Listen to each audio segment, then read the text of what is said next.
All right, what's going on? Welcome back to the Look Mum I'm Hustling show. We have a special guest in the studio today, a little furry friend who may be distracting, so apologies in advance if we get distracted or if there's like edits in the episode, which we don't normally do. Yeah. Couldn't find a dog walker today, so... No, the weird cuts and stuff. I'd be like, that doesn't make sense, but just bear with us for this week. It'll be fine. We'll bring the laughs. We'll bring the good articles. I think the key is to not over project our voices and just talk in normal tones. Misery tone that we normally talk in. Yeah. I'm all upset. And then if we put on any like baby voices, just bear with us as well, because apparently dogs respond really well to like baby noises or like cute noises and stuff. Like it's like a positive reinforcement for things. So there is some science behind that. It's not just like weirdos going moo, moo, moo, moo. Is it just the high pitch or is it just the dumbness of the actual words that are coming out? It's a bit of both, because like when you put on that baby voice, also, you have dumbness is probably not the dumbest word I've said all day. It's just that because like when you speak in that sort of tone, it's like a positive sort of happy tone as well. Like it's rarely like a negative tone. So they just respond well to that like positiveness of it. So high-pitched tones are generally more positive and deeper tones are more aggressive. Yes, exactly. Just that animalistic sound, throat sound that we make from the chimpanzee days. Yeah, it was like apparently when babies cry and stuff, because it's so high-pitched, like women pick up on it because it's like it's just been fine-tuned in like our DNA. Yeah, imagine if a baby was just like doing like a deep growl moan. Then I think it'd be demonic or possessed in some capacity. Yeah, I don't know, there's probably a million of like horror kids ones, like Orphan or something like that. No, what's The Omen? Is it The Omen is like the kid? Damien. Yeah, that one. Yeah. Could you imagine he's like, instead of like high-pitched screaming, it's just like... Exorcist stuff. You're not a big fan of horror. No, I'm a big scaredy pants when it comes to that kind of thing. I literally, if you guys are watching, this is literally what I do when I watch horror movies. Cover my face. You did that. We went to see 65, the Adam Driver dinosaur movie. That wasn't even horror, and you're like spooked the entire time. Because like the dinosaurs and stuff jump out on you, and I'm just not prepared for that. So like it was like multiple times where I actually screamed out loud, and this old couple sitting next to us kept looking. Drew was quite embarrassed. First of all, they stole our chairs, which is a whole other gripe. I know. They took our chairs. We ordered specifically the couple's chair with no armrest between. Because we like to snuggle. Well, you just want the leg room. I just want that. I had to spread my wings. And you're spooked the whole time. Yeah, so sorry, they took out seats first and foremost. And I'm like, you're like the type of person that will be like trying to be by the book. Oh, you're in our seats. I'm like, don't worry about it. We'll move 2 spots down. And then, of course, what happens? We're in someone else's seat. Yes, and then they say the same thing about us. And then we're portrayed as the jerks. I know. But we're like, they still are seats. Yeah, it's like a cascade of jerkism. Cascade of jerkism. Yeah. Yeah, love that term. Yeah. Dumbness, jerkism. Yeah. The coffee is... kicking in? No. Maybe not. No, you had some alpha brains, so is that kicking in for your brain? No. No, not yet. I don't even know why I take it. It does work sometimes. I think I need like a 15-minute preparation time for it to kick in, because a lot of the time, like, I'm just flowing and it takes a while to kick in. Right. Is it almost like not that placebo effect, but like to begin with, it sort of gives you that placebo and you're just like, yeah, I know it's coming. It could be all just, rubbish. Yeah. Could be a placebo. Who knows? Yeah. Okay. It's expensive placebo. Yeah. It is an expensive placebo. So yeah, you were scared that whole movie. I was, yeah, like literally arms and like hands covering my eyes and just not prepared for when these like big dinosaurs jump out and just go. Rah! Well, we were watching John Wick 3 the other night, and like it's not necessarily scary, but you can tell when like the suspense is coming. It's just pay attention to like the music in the background and the tension in the actual audio. Yes. Same thing as that 65 movie. You can tell when a dinosaur's gonna pop out because it's the tension builds in the music. Or if like nothing's happening and it's like they're just panning in on like a random frame and it's just too quiet or there's nothing going on. You know something's going to happen. Yeah. It's just building suspense. I know, but like it's building suspense, but you also don't know when it's going to happen. I think it's like I know it's going to happen, but because I don't know exactly when it's going to happen, that's how I get scared. Yeah, the longer it sort of lingers and you're like, it should have happened by now, then the closer you are to the intense moment. Yeah. Yeah, but John Wick was just more of just like, that was just more shocking for like the brutalness of it all, like just like the where they get shot or where they get stabbed. It's just like, whoa, whoa, whoa. You know they're going to die somehow. Yeah. It's just a matter of how. Yeah, just like very it's brutal, but like I think John Wick's like famous for like a very, very high like death count anyway. Yeah. Yeah. Probably the highest. You know, why don't you Google it? What movie has the highest death count? Man, wow. You're just going to, yep. Why not? What Well, movie? You're just going to tell me. Do we work in maybes here? I don't know. That's the highest. I should ask ChatGPT. I've been using it pretty much every day all week. You have. You've actually been using it in a really interesting way, not like the normal write an article for me, do my school project for me. You're doing it for designing a holiday, essentially. That's one thing. Yep. Mm-hmm. It's been helpful. Brings up on the screen. 14 films with the highest on-screen body count. Oh, it was updated 5 days ago. Okay. That means it's quite recent. So number one is, let's just skip the anticipation and the suspense. And get to it. Number one, Lord of the Rings, Return of the King. Yeah, but they're all, they're not actors. Yeah. That are like all stuntmen that are portraying it, right? Some of it's CGI, I think. I think most of it would be. Yeah. But they do have a very large, like, extras. All right. Didn't even think about it being that. Kingdom of Heaven. Mm-hmm. Don't think I've seen it. Looks kind of cool. Ridley Scott. Yep. 300. Mm-hmm. Troy. So it's all like the Last Samurai as well. Yeah, so it's all like the war films, essentially. Yeah. Okay. Not John Wick. Lord of the Rings. Again. Grindhouse. Right. I don't think I've seen 310 Grindhouse. deaths. Yeah. Hard Boiled.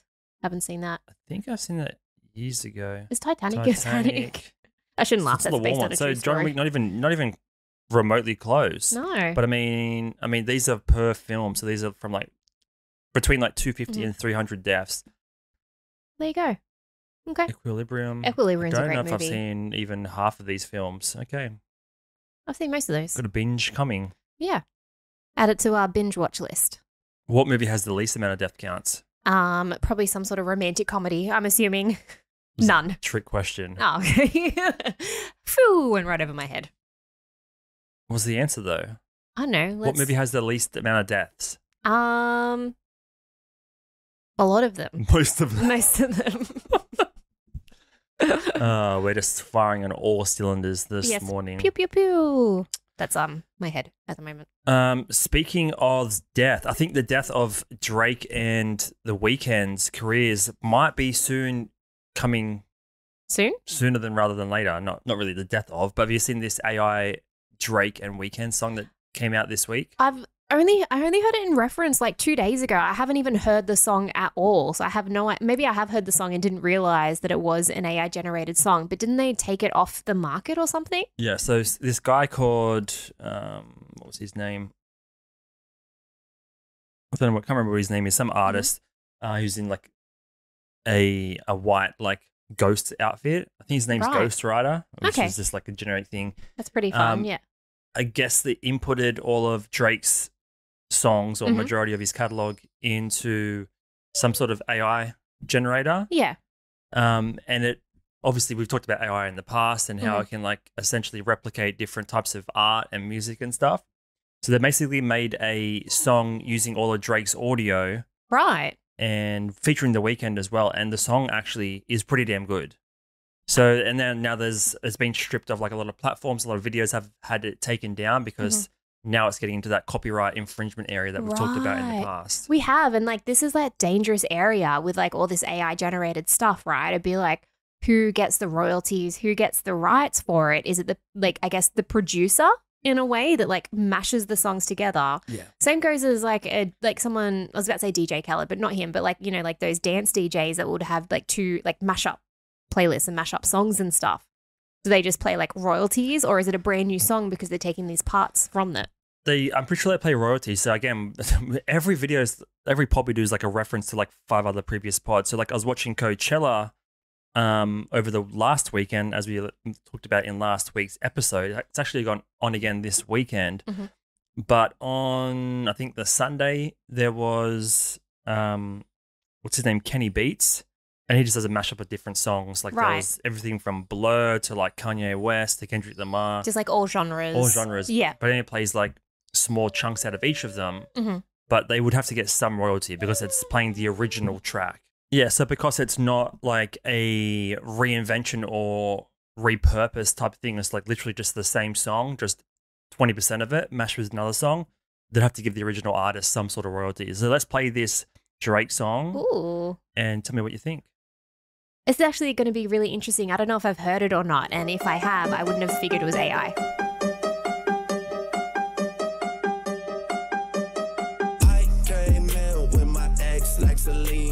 flex, bumping Justin Bieber, the fever and left, she know what she need, all she blessed, giving you my best, yeah.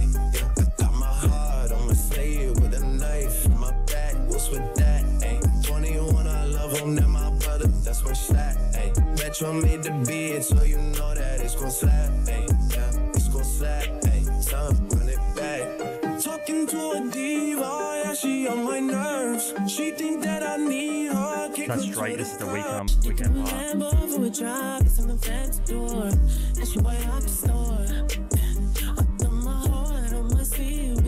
Yeah. What are your straight up first thoughts? I haven't heard it, and like it kind of sounds like them, but it doesn't at the same time. I don't think that really sound like The Weeknd. The Weeknd one's worse. The Drake one Yeah. sounds better. Yeah. Because Drake is probably auto-tuned a lot more, like anyway, in most of his songs. Yeah. This was kind of a scratchy version. I think they're just taking more and more of these clips and videos down, so it's less and less around. Right. So people are just like uploading like poorer versions, for example. Yeah. I mean, this podcast probably gets stripped in a week's time anyway once they realize the song that we played or something like that. But it sounded okay. It sounded just like an unproduced, like almost like a raw version. It didn't sound like an album quality, like single top of the chart sort of quality one. So it sounded like just one of those like demos. So it is a bit scratchy and stuff, but this is, I mean, we're in like literally the first innings here. We're like 1% into the history of this sort of thing happening. Oh, it's almost like this is like generation one in a way. So this is like the first reiteration for it. So that sort of makes sense. Like, could you imagine? I wonder how many did they feed like every single song of like Drake and like every single song of Weeknd? To what extent it was, but I mean, there was an Eminem one that this week, a couple of weeks ago, popped up as well. Because like I can imagine, because like Eminem and like The Weeknd, they have like a lot of songs. But just say if they did it for someone like, I don't know, like the Beatles, for example, who have an even more extensive back catalogue, so they can feed it more information. Would that be a closer rendition than someone who hasn't been around as long? Like, that's what I'm like sort of curious about. You need, like, the more input you have, the better the output. Like there was an entire Joe Rogan AI generated, like a couple of hour-long podcast with Sam Altman, which is like you can hear the difference in the voice, but with music that's already auto-tuned and it's not their natural voice anyway, if you have the same effect and you apply it to the AI, it kind of is going to get close to having the same final output. Yeah. So yeah, there was an Eminem one that got had a copyright strike a couple of weeks ago. Rapping about cats from the internet. So I haven't listened to that one, but yeah, it's been like a lot of videos get taken down and stuff. Oh, of course, deemed copyright. But like we've talked about a few episodes ago about artists and how their works can be replicated and like how original the actual final result from the AI is. But like for an artist that's like just a good painter that doesn't make a lot of money off their stuff, for them to get ripped off, there's no real, like there's repercussions, like it sucks for the artist. But with like a music artist, there's so much money at stake and so many record labels have so much money invested that they're going to make a bigger outcry and a bigger effort to get it stripped down compared to like your average artist that's like just good at water painting or whatever. Yeah. Watercolors. Like 100%, because like obviously they have more money and more stuff like backing behind them, but like these little solo artists or whatever it is, like they can't afford to take people to court. Like they can't afford to like, you know, go through like copyright, you know, claims and all that kind of thing. So they just have to like take it on the chin and just, I guess, create more art. So there's going to be so much stuff coming in the next few months, years about all this stuff and how everything's going to proceed going into the future. Like on this article, it says copyright laws allow for parody works as long as they're transformative and consider how the parody might affect the market of the original work. The Eminem Cat GPT creation mimics the rapper's voice and style, but doesn't sample his actual songs. It's still unclear whether your own voice can be copyrighted, and several high-profile lawsuits over the ownership of AI-generated voices have been filed. A voice actor sued TikTok over the use of her voice for AI-generated voices on the app. So it's like, do you own your voice? Yeah, like that's a very interesting concept because like when you're like spoofing or like parodying something, like you got, for example, like Weird Al Yankovic, like he's famous for like parodying songs, like he will change the words and things like that, but he doesn't have the same voice as Michael Jackson or as Eminem or any of these people. Yeah, it was just more fun. Like it's a comedy aspect. So when it's almost like do you own your own likeliness as well? Like I think that's where it comes down to. Like when people say, if people take an image, like you're taking someone's identity, it's going to have to go into that spectrum, I think, of voices as well. But then again, you have a lot of like singing voices and stuff out there that sound very, very similar. Obviously, you have a whole bunch of unique ones, but you have a lot of voices out there that do sound quite similar. So how can you be like, no, it's not the same? Like who's the decider who has like that fine-tuned ear, be like, yes, they do sound the same. It comes down to who gets the money, who gets the bag at the end of the day. Or who has the most money to be able to sue at the end of the day as well. Yeah. I don't think we'll get flagged because we're technically making it's like a fair use thing because we're like commentating on it. We're not like trying to monetize off the song itself. No, and we're giving credit and all that kind of stuff as well. So we're like just talking about it.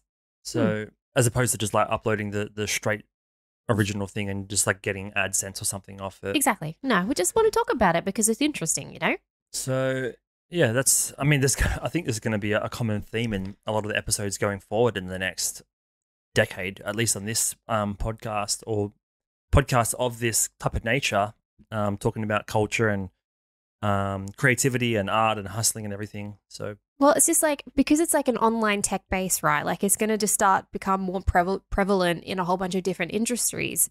You're telling me the other day, was it like yesterday, how there's a new like AI generated one just for even like podcasts, like to be able to switch between cameras and stuff.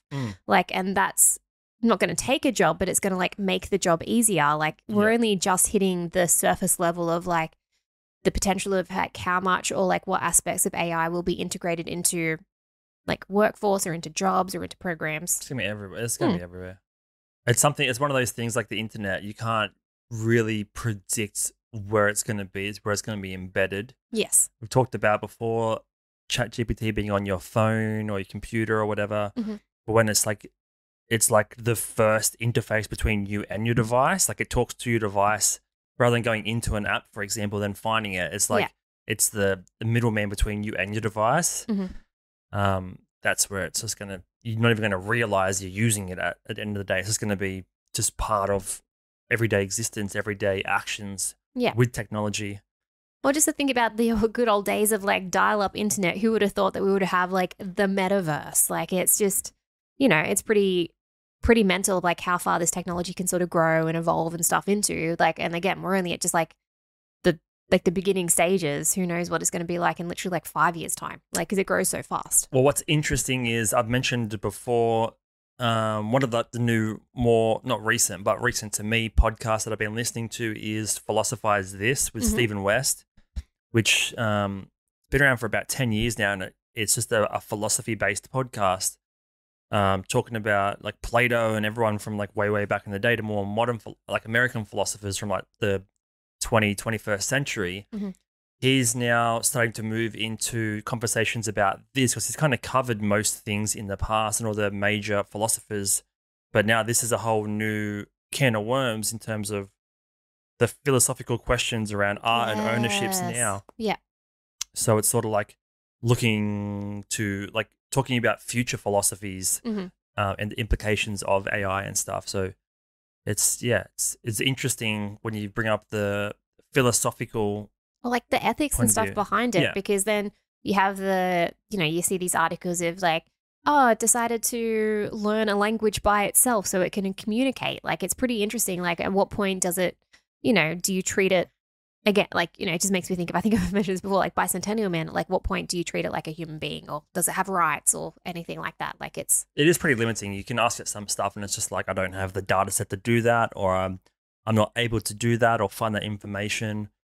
And there are limitations on ChatGPT, but I think Elon Musk is like creating his own one that has no like political bias or like is like more open to like the kind of questions and prompts that may come through that aren't your sort of generic, help me write this essay type of thing.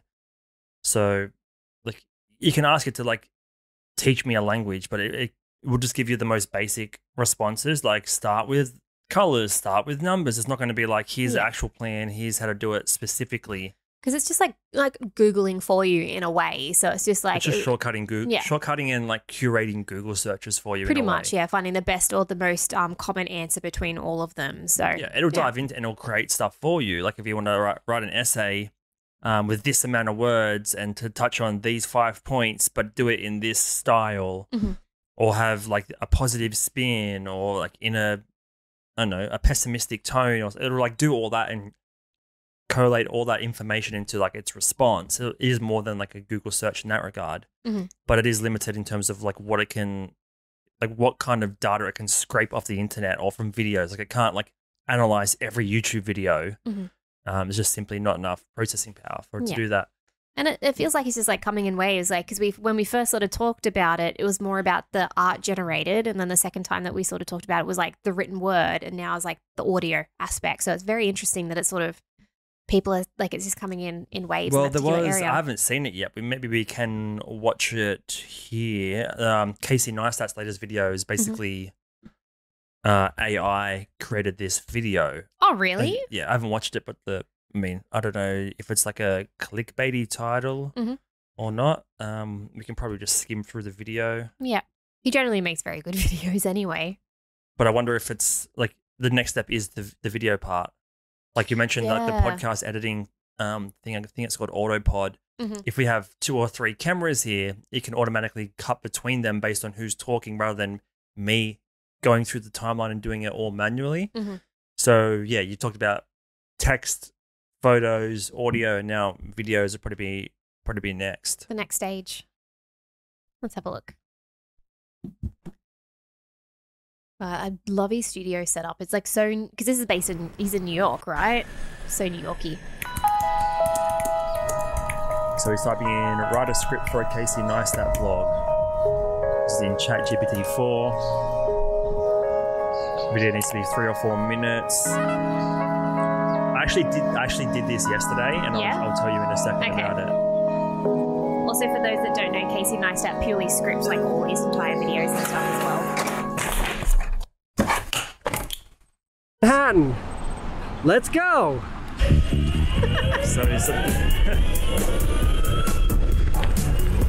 So he's got ChatGPT to like create a script for his video, and he's just reading it off the paper to see like what the outcome would be. And there's also like directions, like riding his skateboard through New York City. Also, an architect.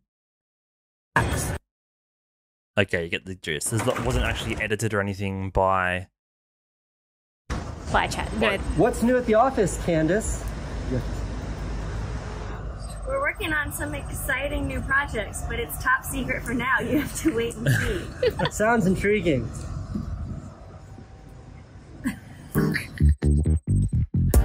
So I actually did this yesterday, and like it wasn't even to do with this or anything. It was just complete coincidence. I'm just like playing with different like video ideas or stuff for my YouTube channel with ChatGPT, and it's actually it's like literally the same concept. So this is what I asked it. What would a day in the life video like? What would a day in the life video of Picasso look like? Oh. This is literally the same thing. Yeah, no, 100%. And it's like, it's difficult to say for certain what a day in the life video of Picasso would look like, as there is no existing footage of his daily routine. However, based on historical accounts of his life, it's possible to imagine what such a video might include.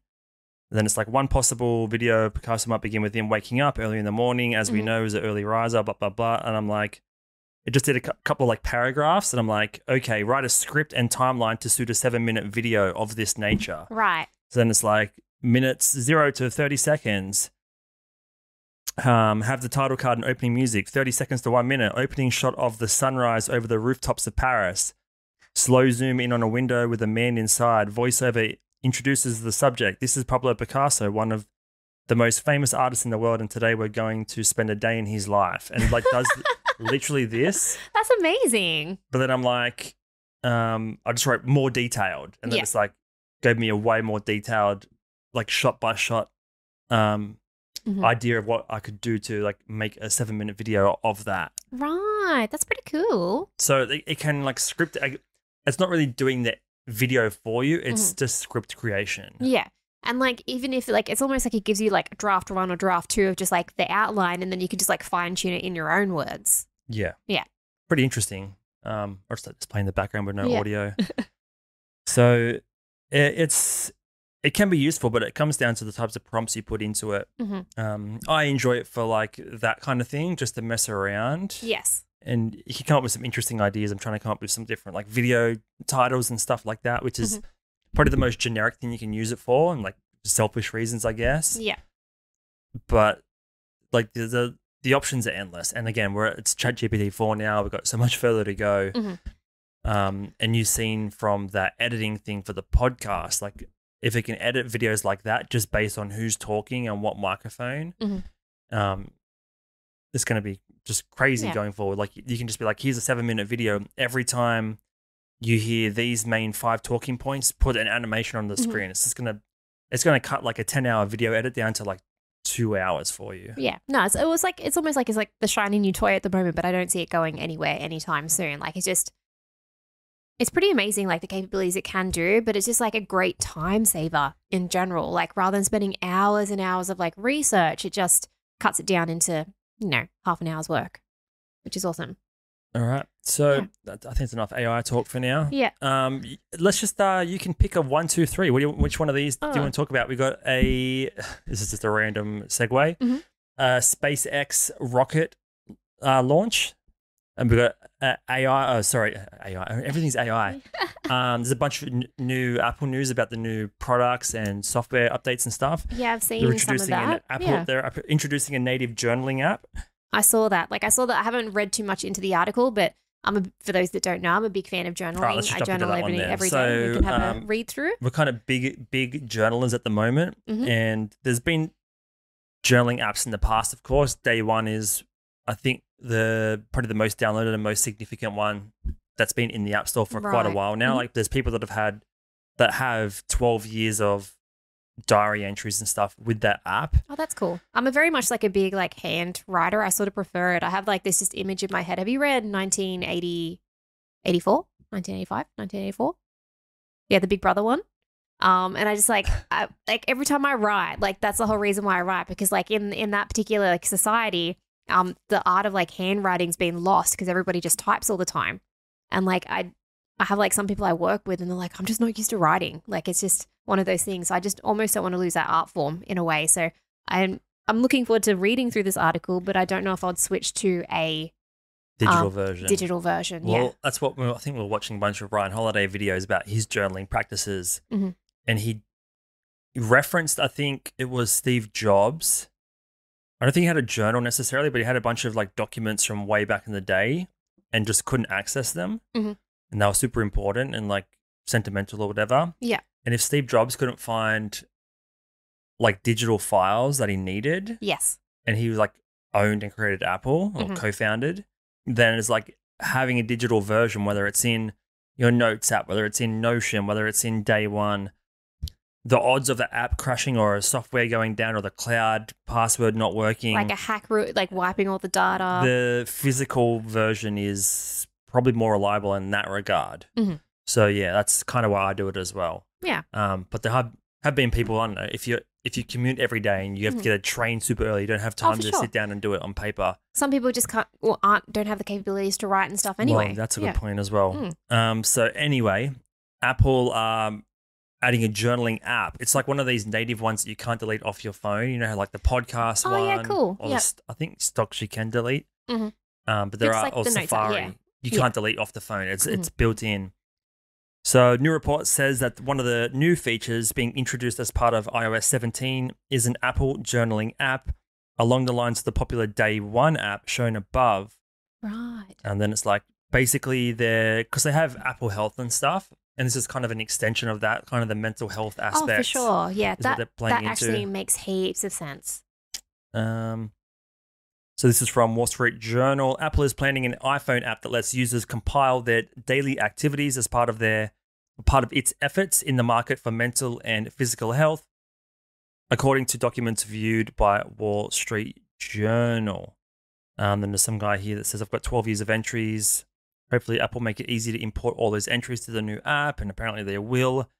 But this is called being Sherlocked. So I had never heard of the term before. So This is Paul Main, founder of the Day One app, says his app is being Sherlocked. This name is given to Apple is given when Apple takes the functionality of popular third-party apps and includes it either in the operating system or one of its own stock apps. So they're basically like not stealing, but like just incorporating it in there so people don't need to use it by itself. yes. Right. So just like basically not stealing, but like just making it easier for people because to it's like switch built over. in. Yeah. So if And they do that integration, then people are like, oh, don't even need to worry about using the Day One app anymore. Just import all your old entries over to here and just use the one that's on iPhone. Interesting. I mean, I don't think like what percentage of people like even journal?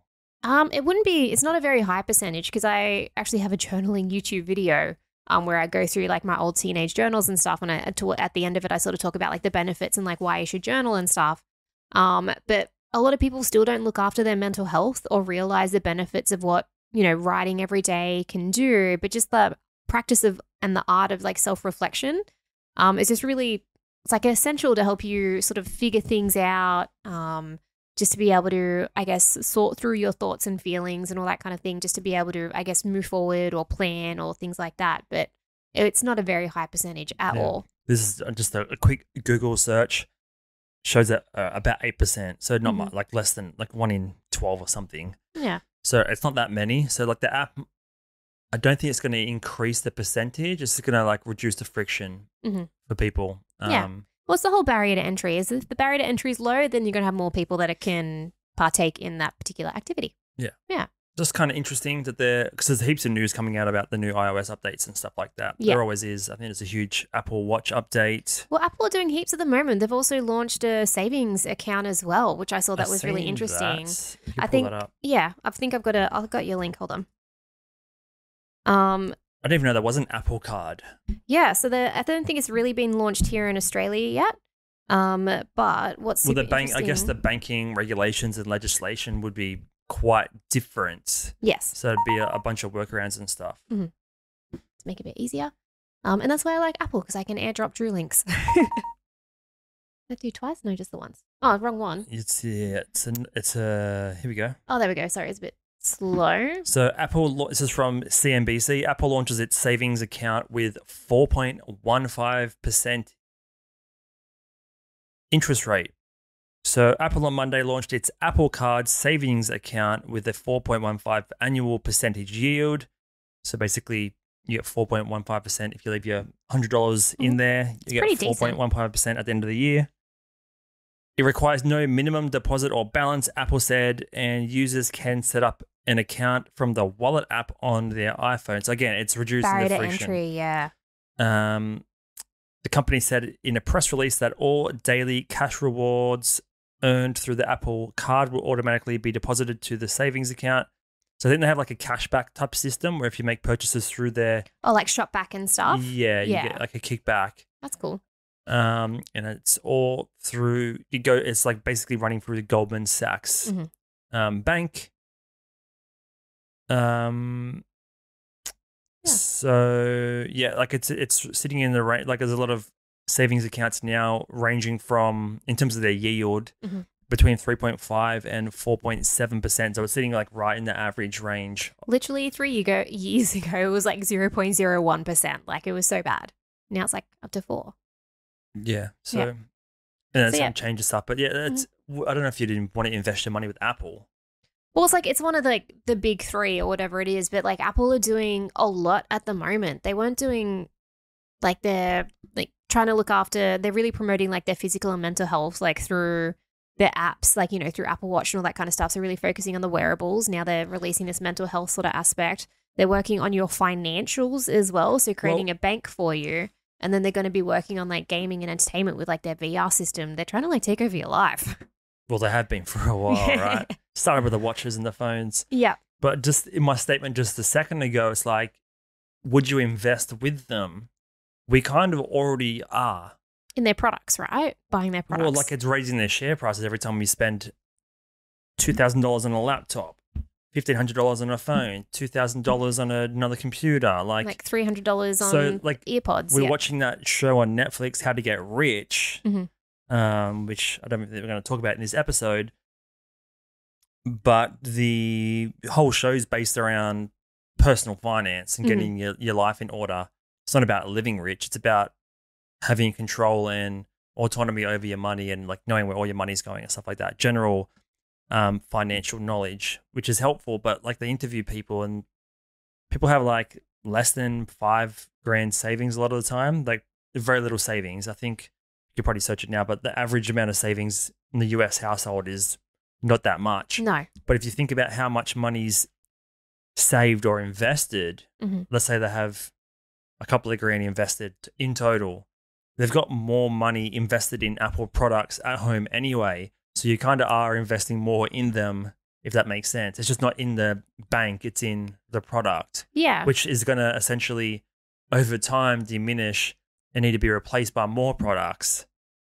So just an interesting way to look at it. Oh, no, that's true. And I think you've said in the past as well, like you, even when you do invest in companies or stocks or whatever it is, you want to invest in something that you believe in. Why not invest in the things that you actually use? Like you use Apple products, like I don't know, just say if you're a PC person, you use Windows, so you're going to invest in Microsoft. Like you have a Tesla, so you're going to invest in, Tesla. So the average American poll is found to have 17 grand locked away in a savings or investment account. So not quite like 5, but like still, you get my point, right? Mm-hmm. But yeah, I mean, it's hard enough to save money as it is now anyway, because of the inflation and everything. But for 4.15% return, pretty good. Not like too bad. Considering, I think stock markets generally, I mean, this is like very General. loose general numbers. I think averaged out over decades is like 7% return. As long as you're not like diversified so far where everything's Minimal. half your investments are just tanking all the time. But if you like invest it reasonably wisely or in some sort of like ETF or group of businesses, like 7% is the kind of the average yield that people do their calculations on for like if you want to like join like the FIRE movement, the financial independence, retire early kind of thing. They sort of usually have that 7% figure going around. So, and I mean, businesses are like going up and down all the time. Like I think Apple are laying off another 10,000 employees again or something like that. So like all these big tech companies that we thought were booming for decades and like not for decades and decades, more for like 1 decade or so, are all like their stock prices are like so like fluctuating a lot right now. So that 7% number's not super. It's not like solid right solid now. or realistic right now because you don't know what's going on. Over time, it'll probably average back out. But if you're just playing like a short-term sort of game in a 1 or 2 year time frame, then potentially like 4% with Apple might be pretty steady, a decent option. Yeah, I get zero financial advice at all. No, don't listen to us. I mean, watch the Netflix show, I guess. But just interesting. 4%, pretty cool. And again, the main thing is lack of friction. If you can just like double tap your phone. Yeah.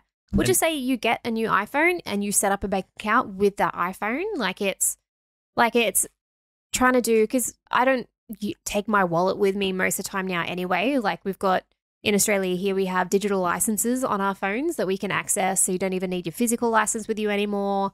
Like my wallet's loaded with my cards. Like I can just take my phone and that's essentially my wallet now. So Apple are trying to even make it like even more like streamlined and be like, well, why don't you just get a card with us? Like don't have like 5 different banks. Yeah. And I guess it all goes through Goldman Sachs anyway, which is probably one of the most recognized banking institutions globally. Yeah. Like as long as it's not Silicon Valley Bank, you'll be fine. Yeah. Yeah. I mean, your money goes with them and they're probably making a lot more than 4%. Yeah. Anyway, you're just getting the cutoffs. Well, they have it all tied up. Obviously, they have like super smart people and structures and algorithms and stuff that invest their stuff between bonds and real estate and like gigantic corporation type deals. Because they're the biggest bank in America, right? They'd have to be. Probably one of them, yeah. Mm-hmm. But they'd be making more than 4%. They make like whatever. Oh, they'd have to 6 or something, and they get the difference themselves. But like 1 or 2% on like hundreds of trillions is a lot more than like you get 4% return on your $5,000. Yeah, I know. It would be like so much more. Like it's pretty crazy. Well, I mean, iPhones are what? They're still like 50% of like cell phones that are purchased these days. Yeah, well, like when it comes to mobile phones, you have what's kind of like the big 3. You've got iPhones, Samsung, and then Google Pixels. Like those are the top 3. I think it depends on the country or the demographic wherever you're in. So I think it's iPhones might be like 48%, and then Android or Samsung might be like 51%. So 23 Q4 last year, 23. So that's like a quarter. Yeah. So Samsung actually has 20%, which is interesting. I mean, I don't think you're not really going to do Apple Pay on your iPad. I don't know if you even can. It has that tap technology or not. You got Google Pay on Samsung. Oh, iPad. Oh, iPad. No, Yeah. I don't think so. Yeah. So like 25% of market share for iPhone users. So yeah, it's not like every cell phone user can use Apple Pay or use this feature. It's a quarter of the total users. Yes. I can even get cash out with my phone now as well, which is pretty interesting. Not all ATMs. We have cash, do we? Yeah. We have cash to spare, apparently. No, not today, but like on Tuesday is cash out day. I'm just telling everybody the day I have cash on me. Just roll up on you at the ATM. But there's some like, FPOS machines and stuff where you can get cash out with your phone. You don't need that physical card to insert anymore. So yeah. The world we live in. For the cash stuffing as a throwback to last week. Yes. The world we live in, yep. So let's talk about Blue Twitter. I mean, we've got two Elon related things here. So you can talk about Elon is next. I mean, there's kind of 3 gigantic news stories involving Elon this week. So there's... Why is there not news stories involving Elon? I feel like just each week I see his name pop up in like a news article. I'm like, nah. But we haven't talked about him in a while, I don't think. I'll see if I can find an article that compiles all 3. Big weenie, Eminem. Big weenie. That's No, what it big came week with. for Elon. I'm going to try and find an article that encompasses all 3. Let's see, 21st of the 4th. That's pretty I'm going to recent. see if I can find all 3 topics in the one article. Ooh, okay. Big weenie. Didn't disgusting for. No. Let's have a look. But yeah, I don't actually know too much about the exploding rocket either. Were there any people inside? No, of course not. Okay, I was just You double would have heard it checking. if there was someone inside it, I you'd think know I would have about heard it. about it by now. All right, let me go off the dome here. Mm-hmm.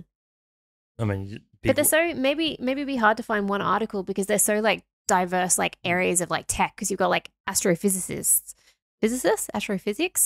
like with rockets. Then you got Twitter, which is like social media. What was like the third thing? Or Tesla. Okay, with cars. so a rough week for Elon, capped when institution shareholders of Tesla admonished the company's board of directors to rein in an overcommitted CEO in an open letter. So not happy with him.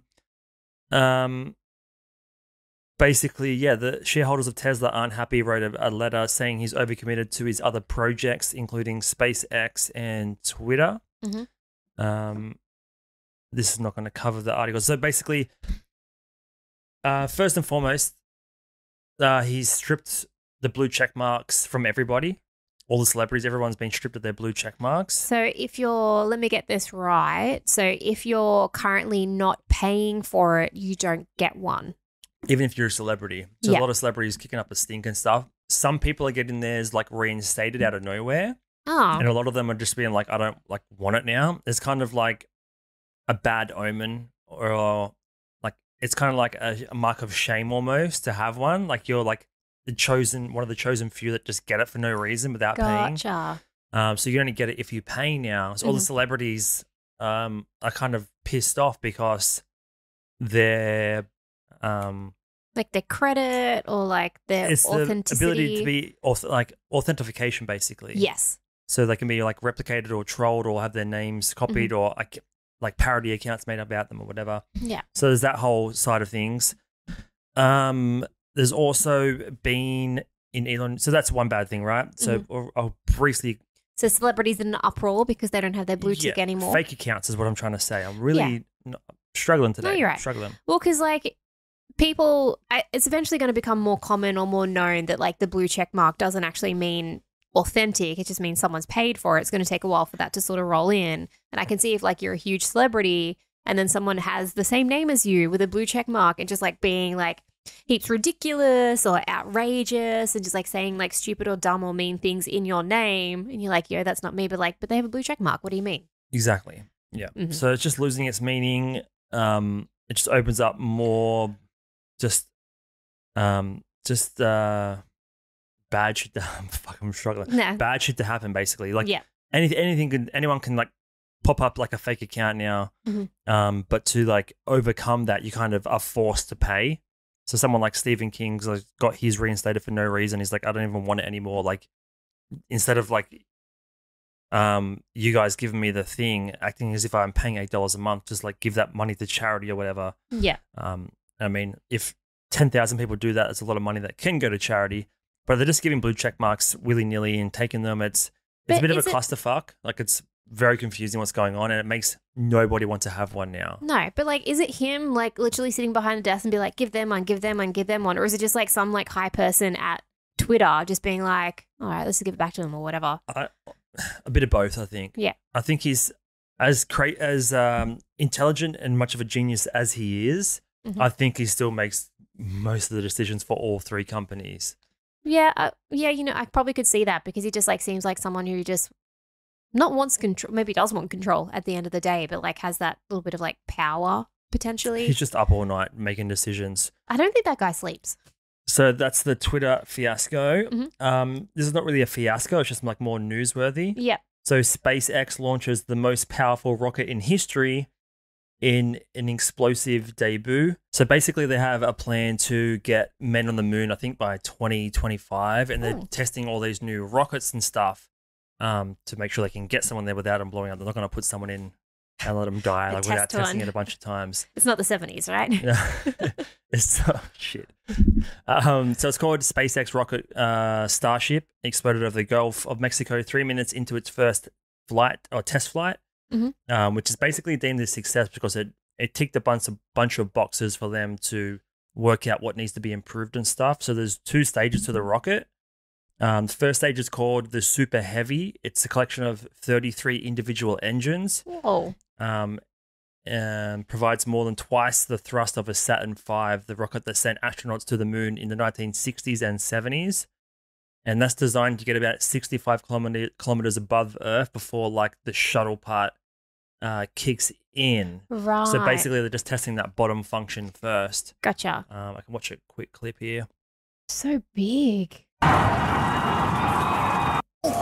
What a sight from the grand Everybody's like clapping, celebrating. We're flying at twice the thrust. So this is like supposed to be, the bottom part I think is supposed to be reusable. I think the whole thing's supposed to be reusable. Well, because they made that technology where it returns back to the base, remember? Yes. Yeah. But this is what they're trying to do, the exact same thing, but with people on board. So that's Continuing to watch the first Gulf. I guess somewhere around here is where it blows up. Beginning to flip for stage separation.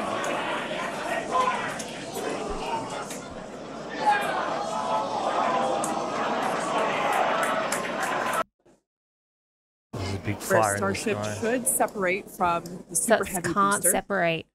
Right. Separation by now. Obviously, this is does not appear to be a nominal situation.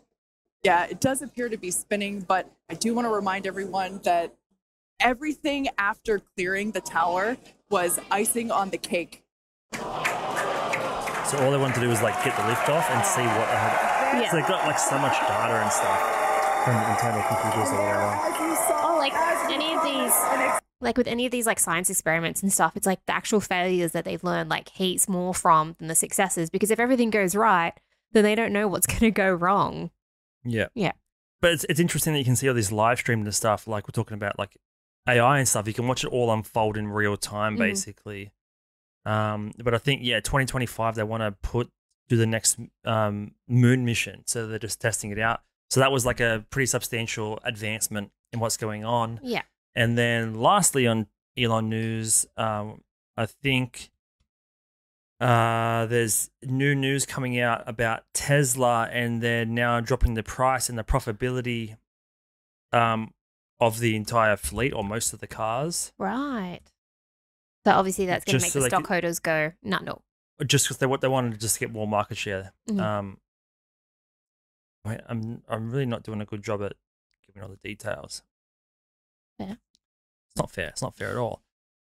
Musk says Tesla will put sales growth ahead of profit. So they just want to just sell more and more cars. So they're dropping the price, I'm guessing. So the profit margin's lower. Right. Yeah. They just want to like sell more, make more money. For whatever reason, I'm not too sure, but there is a bit of a, again, like if you were the shareholder, you'd be like, okay, well, less profitability. I don't know if that's such a good thing. There's more and more different companies doing their EV cars now. Well, it's like it comes in like two parts, right? So you can either like cut a loss and just like sell more products. So you have like more room. Do you want to switch over? Switch it over. So you have more room to be able to, I guess, get new stock or new inventory or new things come through. So you do it as like either cost level or just below just to clear that space, or you sell more and more people will see your product and it makes it more accessible. So it becomes more popular. Well, they've had that truck. They've got, I mean, there's probably so much stuff in the pipeline that has to get produced and they might just need the cash flow for it. Like they have those trucks that have been The Cybertrucks. supposed to have been coming out for ages. But it's one of these brands that there's no like advertising campaign.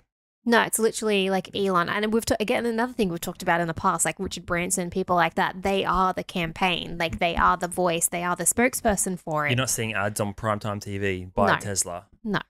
You just see, like, Elon runs Tesla, talks about it, and then you just have like news articles of like these smart cars self-driving, or you see it down the street. Like I was like, oh, that's one of those Teslas. Ooh. Like it's a novelty the first few times, then they're kind of everywhere now. yeah. And then if you see it everywhere, does it just become the norm? Or be like, yeah, everyone's got a Tesla. Yeah. I feel like Yeah. every celebrity has a Tesla. Do they? Like, I don't know. Like every time I listen to a podcast or something, they're like, oh, yeah, my Tesla. That's true. Yeah. I don't know if I'd want one. It seems stressful. It's like got a big dash and stuff. I don't know if it'll be interesting. Is that what matters to you? A big dash? No, like it's like a big screen in the car. Like it just depends. Like you have like the two sides. You got like people that love cars and loves like the mechanical sort of aspect of it, or you people that love tech and loves like the smart side of it. It just depends. I guess when it comes to cars, what one of those areas you fall in? Just the whole charging aspect seems a bit kind of annoying to like have to worry about all the time. I'm sure there's like apps on your phone that notify you if you're due for a charge, if you have a big trip coming up or something. It tells you, it maps it out and stuff. I mean, our local grocery have like a charging station right out front. Where? They do, yeah, just right outside near the See? park. Yeah. Like outside like the ribs place. Do they? Yeah, they got a little charging station there. So just get some ribs while your car charges up on electricity. Why not? Yeah. Why not? Yeah. I don't think it's how much are they these days? Let's have a look. I think we talked about this before, I think. No, we're talking about the Apple car. So like how much it would cost to get like an Apple car. Would you rather just like get a whole bunch of new Apple phones or like buy a Tesla? Man. But we've just sold a car recently anyway. I don't That think was we fun. can. Yeah, that was stressful, but we got out of the way. But like I don't think we need another car for now. We're very much like if it suits our purpose and suits our needs, then we don't need to buy a shiny new thing. $68,900. 68,000. Yeah. That seems pretty standard for a new car. Does it? 60 grand? Yeah, for like a mid-range I new thought they were car. like 40. That would be like your low-level Toyota Corollas. But if you're after like a mid-level car, then like 60 is pretty decent. 60 grand? Yeah. And then for the fancy cars, you're looking at the 90 plus. Why? I know. 60 grand is like a house deposit. Would you rather a new car or a house deposit? A townhouse deposit, maybe? Yeah, apartment deposit. Jesus. I thought they were way less. 60. 60 I'm to sure 90. you'd be able to get like Oh, they're the 2023 models. Let's like what about a secondhand Tesla? it's like 2020. Yeah. How much would they cost? 73 grand. Far out. Well, there you go. Price changes. Mhm. 50 Cars Guide 52, 55. And selling. You wouldn't need a brand new one, surely. No, you'd want. Well, like it's the whole thing. Like it's better off getting secondhand cars anyway. Save a bit of money. All right, well, I don't think we're going to bother then. No, we've got a working car at the moment. For Don't need a now, new one. knock on wood. You know what? Let's just put a little Tesla symbol on it. Or just pretend. You could do that. Yeah, just get a little. What are they called? Like the Just car- like when you wear like a fake like Gucci hat or Louis Vuitton hat. Just like who gives a fuck, right? Yeah, just put like a little Tesla symbol on there. I'd be like, look at my Tesla. I'm like, is that a Tesla? You're like, yeah, it's a petrol one. People won't know. Of course not. People No. are dumber than us. I know. They'll It's just not hard to do. no. Like it's custom. It's custom built one. Like, where'd you get that Tesla 4-wheel drive? Like, well, thank you. It's a custom built, especially for me by Elon. Thank you. It's just small dash though. Yeah, just a little small dash. Yeah, it's the Small small spring dash dash. edition. Yeah, Small dash edition. small dash edition. Yeah. I don't need more distractions when I'm driving. No, I know. It's Like I'm touching my phone half the time anyway. No, you're not, because that's illegal. At traffic lights. It's still illegal. I'm parked on the curb though. That's fine then. Is it? Yeah, if you're parked, you can. That's fine. I remember like one of the dudes I used to go to school with, one of their friends, completely unrelated topic, but in terms of having a car and like doing something illegal, Mm-hmm. they lived on a corner block. They had like 2 driveways, like one on each road. Yeah. And one day he was moving from one driveway to the other Mm-hmm. and got pulled over. What? And he was like doing smoking or drinking or something. Oh my god! Like literally 2 seconds away. Why didn't he just walk? Had to move his car for like a different family member Okay. from one driveway to the other. Yeah. And then got pulled over. What are the odds, man? Unless someone told them to be like, "Yo, this guy's about to drive. You'd be able to book him." Just letting you know. The worst. I can't imagine any worse luck. No. Literally less than 100, less than 50 meters. Yeah, it's like it's that RBT show, right? Like the tradie in the ute or whatever, and they like get pulled over, but like, how many are you drinking? Oh, I've just had one. I had 1.5. Yeah, and then like they're literally like 2 minutes away from home or Yeah. whatever it is. Yeah, But this, like, you cannot be closer to home. Like, home has been in your sights the entire time. mm-hmm. Okay, just live there, bro. All right. Well, this podcast will be in your sights Next week. hopefully until next week. Yeah. Yes. Thank you so much for listening. Don't forget to like and subscribe and follow and give a review, whatever platform you're on. If there's a button somewhere with like something to click, just click that. Yes. Thank you. That'd you, be guys. great. See ya. Bye.